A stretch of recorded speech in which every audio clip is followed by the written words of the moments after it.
How to improve Snapchat camera quality in your iPhone. So let's get started. So go into your Snapchat.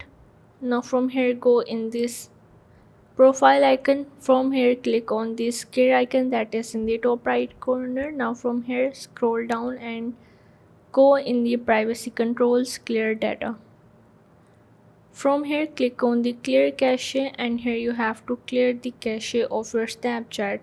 Now it will delete all of the extra storage that is taken by the Snapchat and improves the camera quality. And after that you have to go back. From here go into your iPhone settings. Now you have to go in the general.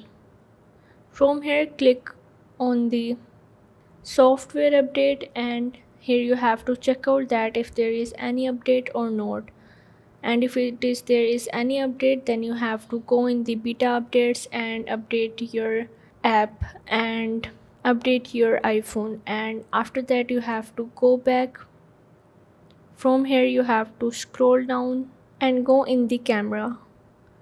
Now from here you have to go in the formats and make sure that in the camera capture the option is selected is most compatible. Now it will help to better compatibility in your iPhone camera. Now after that you have to again go back and you have to go in the record video, and from here you have to make sure that the 1080p SD at 30 fps high efficiency option is selected, and after that you just have to go back and you are able to improve your Snapchat camera quality in your iPhone. So if this video helped you out, make sure to like and subscribe the channel, and see you in the next video.